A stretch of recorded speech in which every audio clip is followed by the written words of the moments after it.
Bismillahirrahmanirrahim. Salah. Bismillahirrahmanirrahim. Untuk mendapat manfaat langsung daripada kudrat Allah SWT, kita hendaklah mentaati segala perintah Allah SWT dengan cara Nabi Muhammad SAW. Amalan yang paling penting dan paling asas antara perintah-perintah Allah SWT ialah solat. Solat fardu. Allah SWT berfirman, sesungguhnya solat itu mencegah daripada perbuatan yang keji dan munkar.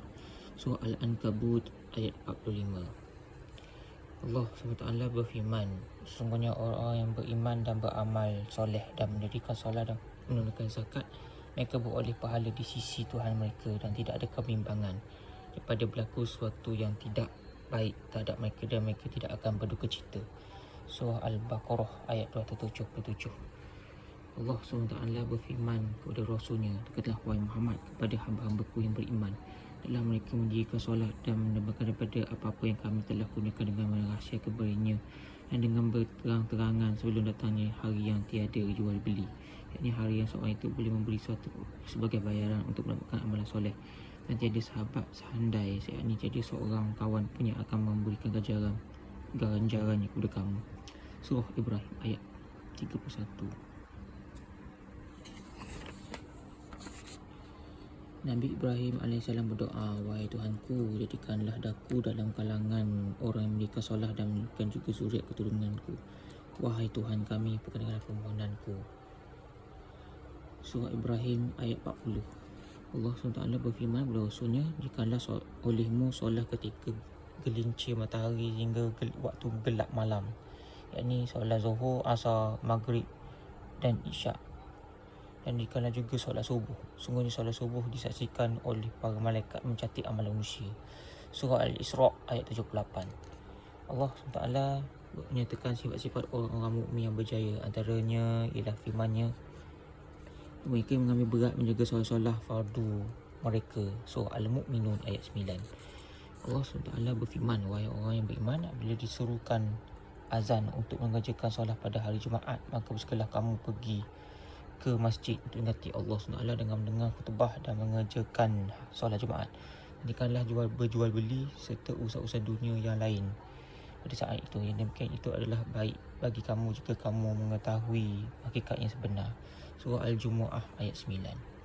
Di sini Nabi Sayyidina Abdullah bin Umar radhiyallahu anhu berkata bahawa Rasulullah SAW sabda, agama Islam itu dibina atas 5 rukun. Penyaksian bahawa tiada Tuhan selain daripada Allah SWT, yakni memberi penyaksian bahawa tiada sebarang Tuhan yang layak untuk disembah dan layak untuk kita mengabdikan diri kepadanya selain daripada Allah SWT, dan bahawa sesungguhnya Nabi Muhammad SAW itu ialah Rasulullah, mendirikan solat, menunaikan zakat, mengerjakan haji serta berpuasa pada bulan Ramadan. Hadis riwayat Bukhari. Hadrat Jubair bin Nufai membuatkan secara mursal bahawa Rasulullah SAW sabda, aku tidaklah diperintahkan supaya mengumpulkan harta dan menjadi seorang peniaga, tapi aku telah diperintahkan hendaklah kamu sentiasa bertasbih dan memuji Tuhan kamu, dan hendaklah kamu menjadikan diri kamu dalam kalangan orang yang bersujud, menunaikan solat dan beribadatlah kepada Tuhan kamu sehingga maut datang menemui kamu. Sayyidina Abdullah bin Umar meriwayatkan tentang soal jawab Jibril AS dengan Nabi SAW berkenaan Islam. Semasa Jibril AS datang menjumpa Nabi SAW sebagai seorang lelaki tidak dikenali, maka Nabi SAW sabda, Islam ialah kamu saksi dengan lidah dan hati kamu bahawa tiada Tuhan yang layak disembah selain daripada Allah SWT, dan Muhammad SAW itu pesuruh Allah SWT, dan bahawa kamu mendirikan solat, menunaikan zakat, mengerjakan haji di Baitullah dan mengerjakan umrah, serta kamu mandi junub, bersuci pada hadas besar, dan kamu wuduk dengan sempurna serta kamu puasa pada bulan Ramadan.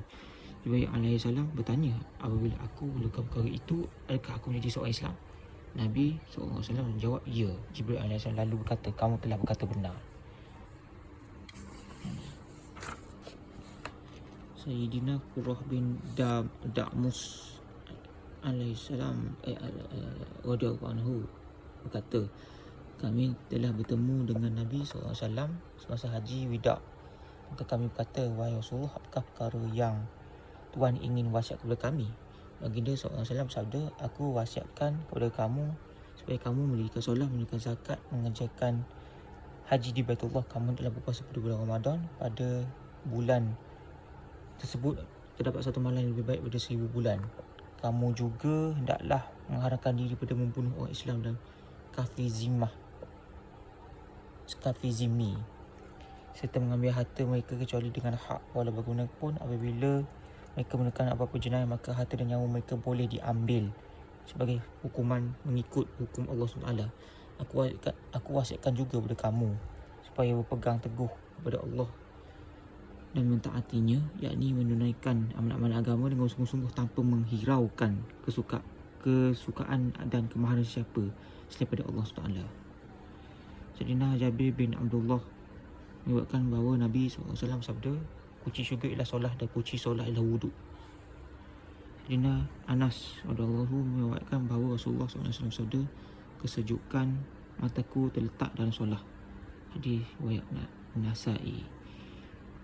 Sayyidina Umar radhiyallahu meriwayatkan bahawa Rasulullah SAW sabda, solat ialah yang tiang agama. Orang kafir yang membayar jizyah pada kerajaan Islam dan mereka berada di bawah penguasa orang Islam. Ini kafir zimmi, maksud kafir zimmi. Sayyidina Ali meriwayatkan bahawa kata-kata Nabi SAW terakhir sebelum wafat ialah solah dan takutilah Allah SWT dalam hal hamba sahaya dan orang-orang bawahan kamu, yakni itulah hak-hak mereka. Hadis riwayat Abu Dawud. Yang ini betul.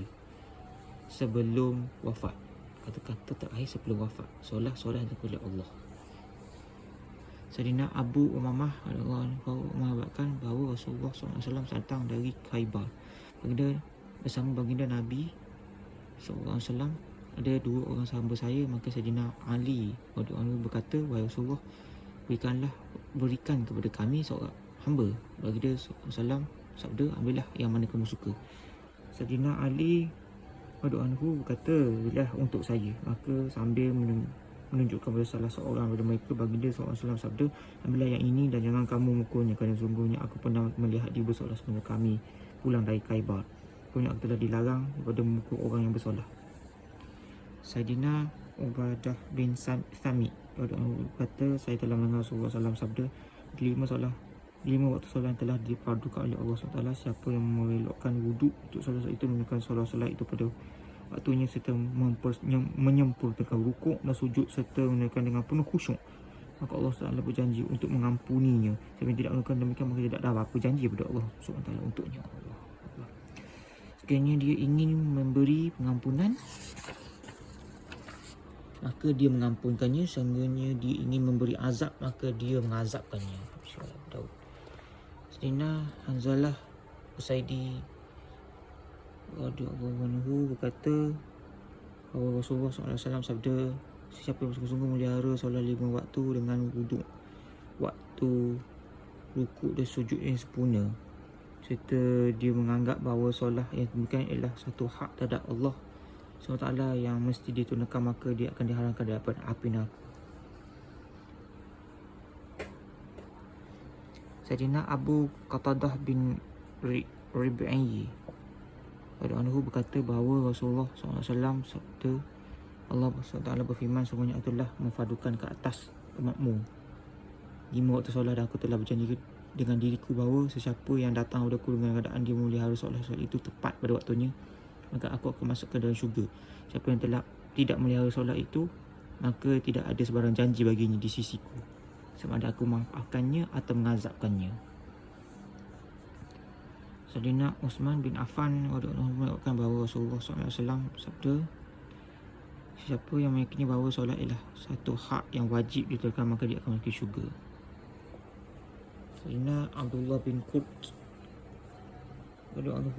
meriwayatkan bahawa Rasulullah SAW bersabda, perkara pertama yang akan dihisab terhadap seorang hamba pada hari kiamat ialah solat. Sekiranya solat baik, maka semua amalnya yang lain juga jadi akan baik. Sekiranya solat rosak, maka semua amalnya yang lain juga akan rosak. Sayyidina Jabir radhiyallahu berkata bahawa seorang lelaki berkata kepada Nabi SAW, sungguhnya ada seorang yang bersolat pada waktu malam, tetapi pada waktu pagi dia mencuri. Nabi SAW sabda solatnya akan mencegahnya berdebukan itu. Sayyidina Salman radhiyallahu anhu menyebutkan bahawa Rasulullah SAW sabda, sungguhnya apabila seorang Islam berwuduk dan dia mengelakkan wuduknya itu, kemudian dia mendirikan solat 5 waktu, maka berguguran dosanya sebagaimana guguran daun daun ini. Dia soalan macam ayat aqimis solat wa tarifi nahar wa zulafan mil laili wa innal hasanat yudhibna sayyi'a idzalika dzikra lidzakirin. Yang maksud wahai Muhammad, jika solat pada kedua-kedua tepi siang dan bahagian permulaan pada malam, semuanya sekali kebaikan itu menghampirkan segala kejahatan. Yang itu ialah peringatan bagi orang yang mahu ingat. Surah Al-Hud ayat 114. Hadis riwayat Musnad Ahmad. Keterangan pada pendapat sebagai ulama, maksud daripada kedua-dua tepi siang ialah dua bahagian siang. Bahagian pertama ialah solat subuh dan bahagian kedua ialah solat zuhur dan asar. Sementara solat pada waktu malam, pada sebagian waktu malam ialah solat maghrib dan isyak. Hadis riwayat tafsir Ibnu Katsir. Tafsir Ibnu Katsir. Sayyidina Abu Hurairah radhiyallahu anhu meriwayatkan bahawa Rasulullah SAW selalu bersabda, solat 5 waktu, solat Jumaat hingga solat Jumaat yang lain, puasa Ramadan hingga puasa Ramadan yang lain merupakan kafarah terhadap dosa-dosa yang lalu yang berlaku antara waktu itu selagi seorang itu menjauhi dosa-dosa besar. Riwayat Muslim. Sayyidina Abu Hurairah radhiyallahu anhu meriwayatkan bahawa Rasulullah SAW sabda, siapa yang melihara semua solat fardu yang 5 tidak akan ditulis dalam kalangan orang yang lalai. Sayyidina Abdullah bin Amr meriwayatkan bahawa pada suatu hari Rasulullah SAW menyebut tentang solat lalu bersabda, siapa yang memelihara solat maka solat itu akan menjadi nur cahaya, bukti keimanannya dan keselamatannya daripada azab pada hari kiamat. Siapa yang tidak memelihara solat itu maka tidak ada baginya sebarang nur, bukti keimanannya dan keselamatan daripada azab pada hari kiamat. Pada hari kiamat nanti dia akan bersama Fir'aun, Haman dan Ubay bin Khalaf. Allah. Sayyidina Abu Malik Ashja'i meriwayatkan bahawa bapanya berkata, apabila seorang meluk Islam pada zaman Nabi Muhammad, maka pertama kali para sahabat akan mengajarkannya solat.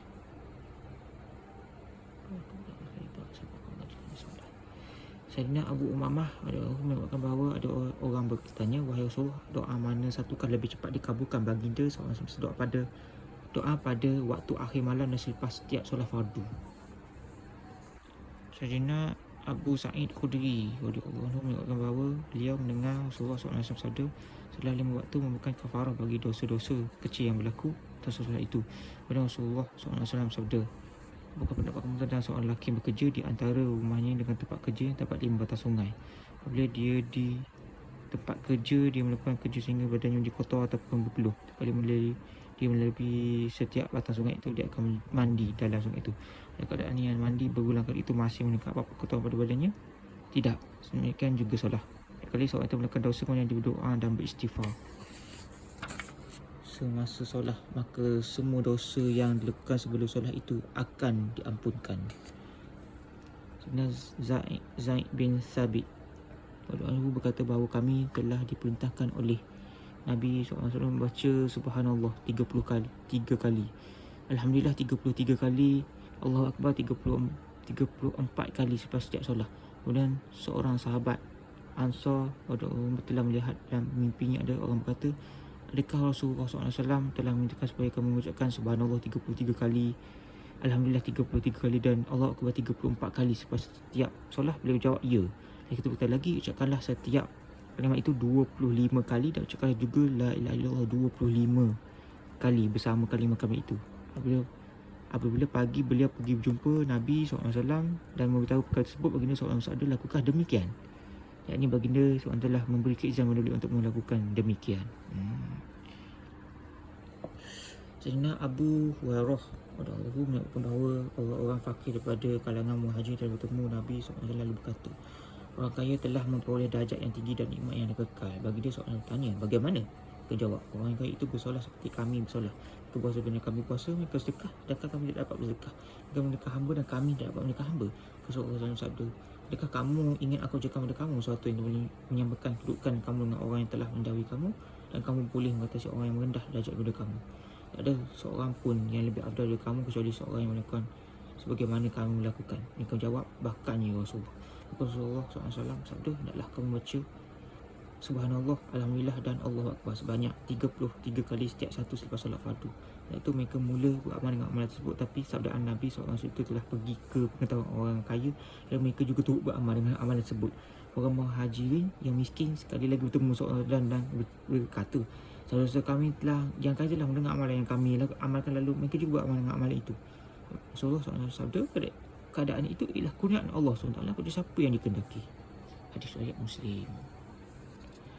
Sayyidina Abu Hurairah mengatakan bahawa Rasulullah SAW sabda, siapa yang membaca Subhanallah 33 kali, Alhamdulillah 33 kali dan Allah Akbar sebanyak 33 kali selepas setiap kali solat fardu, maka kesemuanya itu berjumlah 99 kali. Dan untuk menunjukkan 100, bilangan 100, dia mengucapkan La ilaha illallah wahdahu la syarikalah lahul mulku wa lahul hamdu wa huwa ala kulli syai'in qadir. Maka dosanya diampunkan walaupun sebanyak buih di lautan. Hadis riwayat Muslim.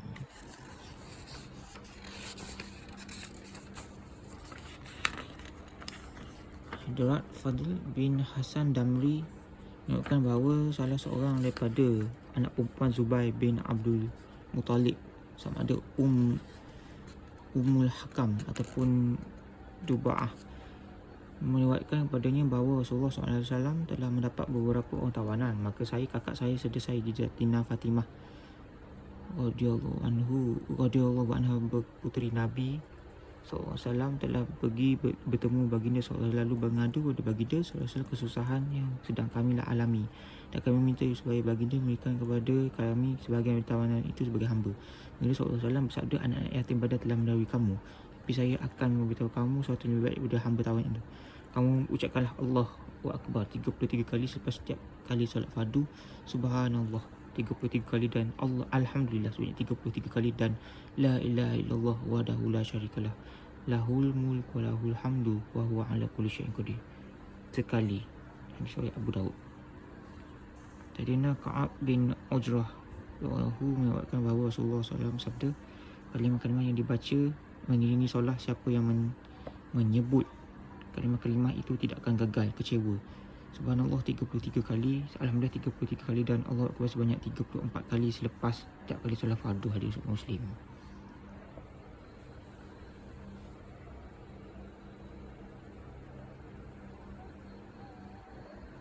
Sayyidina Sa'id radhiyallahu menyebutkan daripada Sayyidina Ali radhiyallahu bahawa apabila Rasulullah SAW mengahwinkan Sayyidatina Fatimah dengan Sayyidina Ali radhiyallahu, baginda menghantar Sayyidina Fatimah kepadanya beserta selai selimut, sebiji bantal daripada kulit yang diisikan dengan sabut pohon tamar 2 buah, pengisaran 1 gerebal daripada kulit dan 1 bejana tembikar.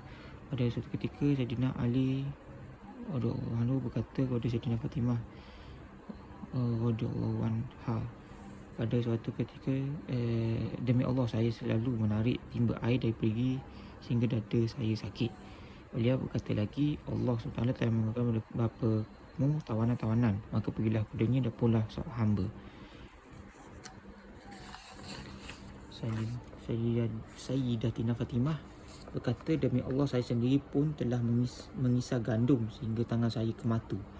Antara itu Sayyidatina Fatimah pun pergi jumpa Nabi SAW. Baginda SAW bertanya padanya, wahai anak kesayanganku, apakah yang menyebabkan kamu datang?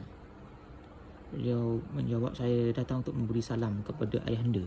Sebenarnya Sayyidatina berasa malu untuk meminta daripada Nabi SAW, lalu beliau pun pulang. Dan Ali telah bertanya, apakah yang kamu lakukan? Dan Fatimah menjawab, saya malu untuk minta kepada baginda. Sebab itu kami berdua telah pergi berjumpa Nabi SAW. Sayyidina Ali telah berkata, wahai Rasulullah, saya telah menarik timba air dari perigi dari saya sakit. Dan Fatimah berkata, saya selalu mengisar gandum sehingga tangan saya kematu. Allah SWT telah mengingatkan ayah dia tawanan dan kelapangan, maka berilah kami seorang hamba kepada kami seorang hamba. Rasulullah SAW bersabda, demi Allah, ayah tidak akan memberikannya kepada kamu. Sedangkan ayah memuliakan ahli sufah dalam keadaan berikat perut. Dan ayah tidak menikah apa-apa untuk ditunjukkan kepada mereka. Oleh itu ayah akan menjual tawanan-tawanan tersebut dan ayah akan menggunakan wang itu untuk perbelanjaan ahli sufah. Dan mereka berdua pun pulang. Kemudian Rasulullah SAW pergi kepada mereka, sedangkan pada ketika itu mereka telah pun berbaring di bawah satu selimut yang kecil yang sekiranya mereka menutup kepala mereka, maka kaki mereka akan terdedah. Apabila mereka menutup kaki mereka, maka kepala mereka terdedah. Mereka pun segera bangkit. Baginda SAW bersabda, tu siapa bagi tempat kamu? Kemudian baginda SAW bersabda, hendakkah ayah beritahu kamu sesuatu yang lebih baik daripada hamba yang kamu berdua telah minta? Mereka berdua kata, bahkan. Maka baginda SAW berkata, beberapa kalimah telah diajarkan oleh Jibril AS kepada aku, iaitu kamu ucapkanlah Subhanallah 10 kali selepas setiap solat fardu, Alhamdulillah 10 kali, dan Allah Akbar 10 kali. Bila kamu hendak tidur, maka kamu ucapkanlah Subhanallah 33 kali, Alhamdulillah sebanyak 33 kali, dan Allahu Akbar 34 kali. Sayyidina Ali berkata, demi Allah aku tidak pernah meninggalkan kalimat itu semenjak baginda SAW mengajarkan kepadaku. Hadrat Ibnul Qawa' bertanya, Tuhan tidak meninggalkannya walaupun pada malam peperangan Siffin? Maka Sayyidina Ali menjawab, wahai orang Iraq, semoga Allah SWT memerangi kamu, ya, walaupun pada malam peperangan Siffin.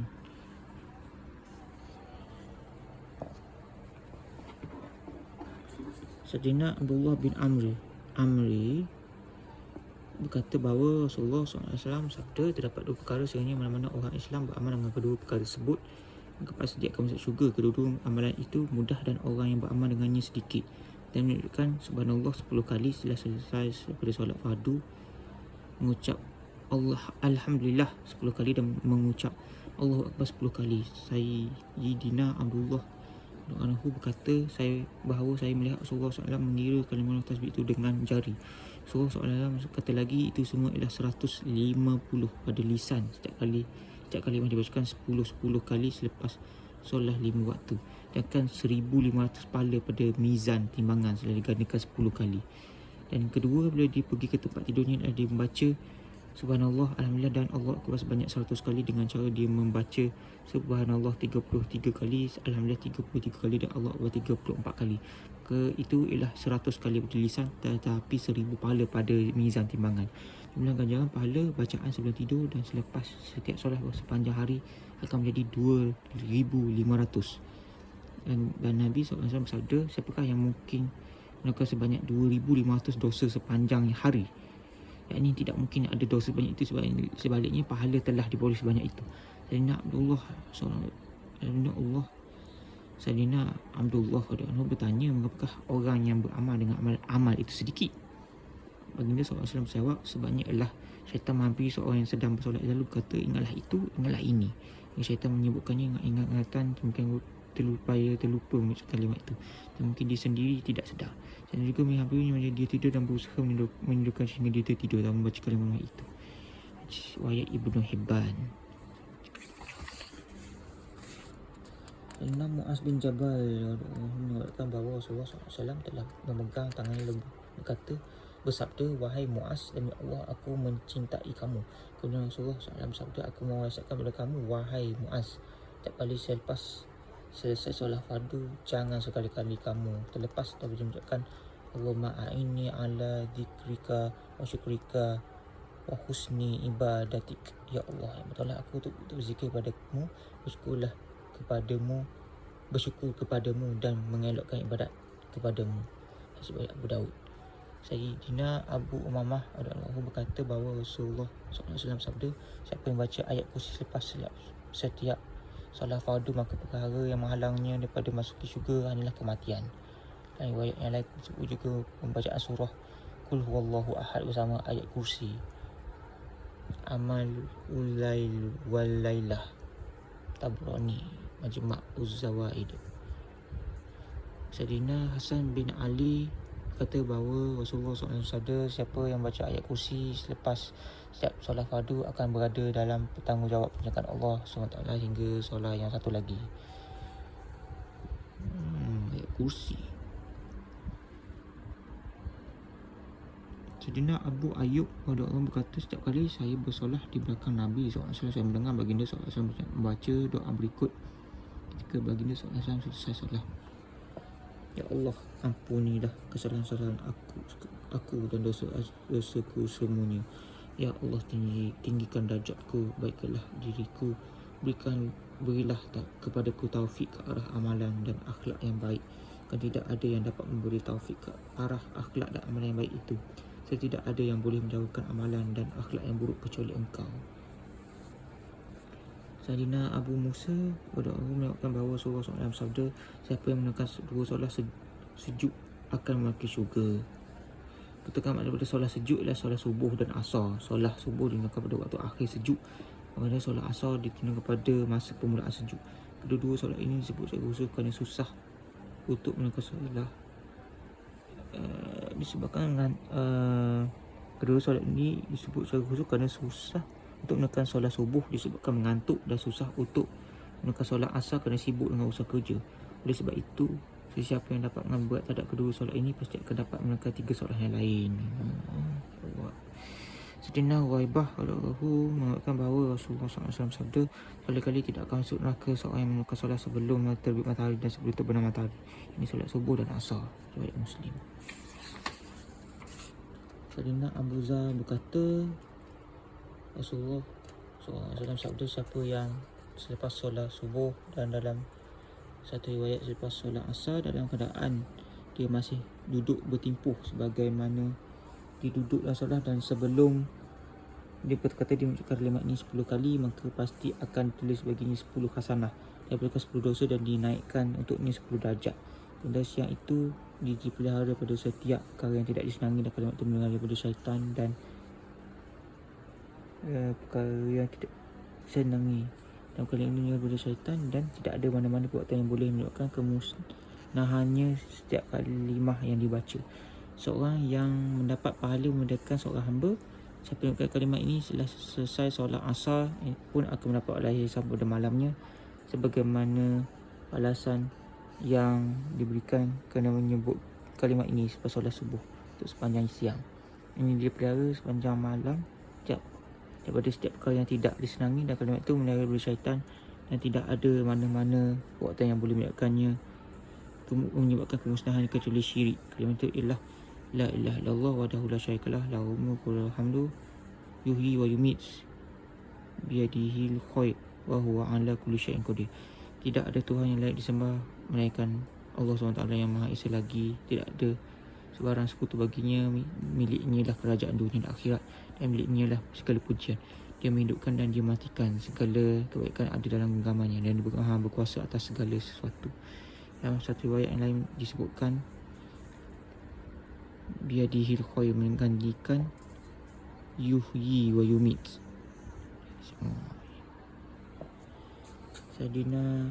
Sayyidina Jundub Qasri berkata bahawa Rasulullah SAW sabda, siapa yang mengerjakan solat subuh berada dalam pemeliharaan Allah SWT. Itu janganlah kamu menganiaya, dan janganlah kamu menganiaya seorang yang telah dipelihara oleh Allah SWT hingga Allah SWT menuntut sesuatu daripada kamu tak ada peliharaannya. Sungguhnya siapa yang dituntut sesuatu daripadanya oleh Allah SWT, maka pasti Allah SWT akan menghukumi. Kemudian Allah SWT akan mengumbankannya dalam keadaan terlangkup ke dalam neraka. Sayyidina Muslim bin Haris Tamimi mengatakan bahawa nak baginda SAW bersik padanya, bila kamu telah selesai solat maghrib, bacalah Allahumma ajirni minan nar, ya Allah selamatkan aku daripada neraka 7 kali. Sesungguhnya bila kamu menyiapkan itu, kemudian kamu mati pada malam itu, maka kamu akan selamat dari neraka. Apabila doa itu kamu baca sebanyak 7 kali lepas solat subuh, dan kamu mati pada hari itu, maka kamu akan selamat dari neraka. Riwayat Daud. Keterangan Rasulullah SAW telah berbisik kepada sahabat tersebut supaya kepentingan perkara yang diberitahu terpahat di dalam hatinya. Sayyidatina Ummu Farwah berkata bahawa baginda SAW telah ditanya orang apakah amalan yang paling afdal. Baginda SAW sabda, solat pada awal waktu.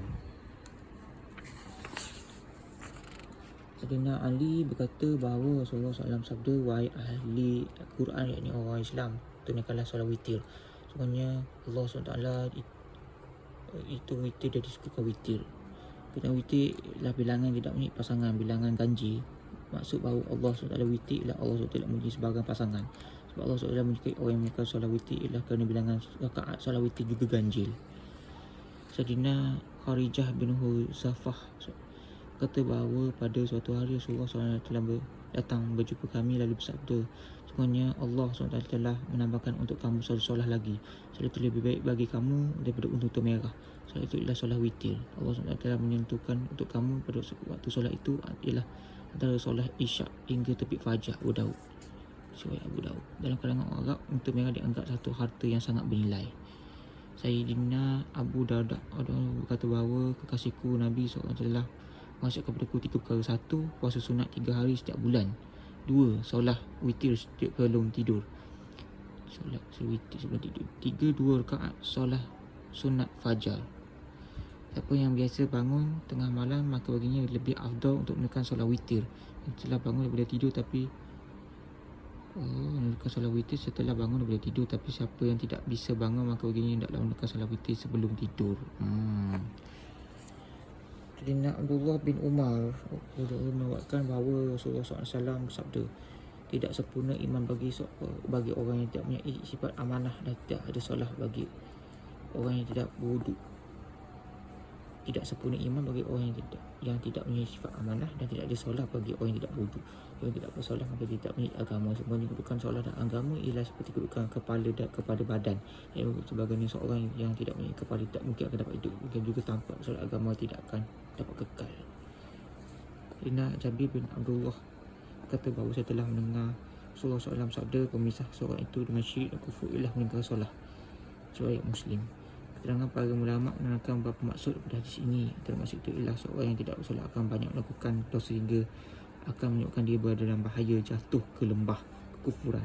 Maksud kedua ialah seorang yang tidak bersolat akan mati dengan su'ul khatimah, mati tanpa iman. Sayyidina Abdullah bin Abbas berkata bahawa Rasulullah SAW telah bersabda, sesiapa yang meninggalkan solat akan bertemu dengan Allah SWT dalam keadaan Allah SWT sangat murka padanya.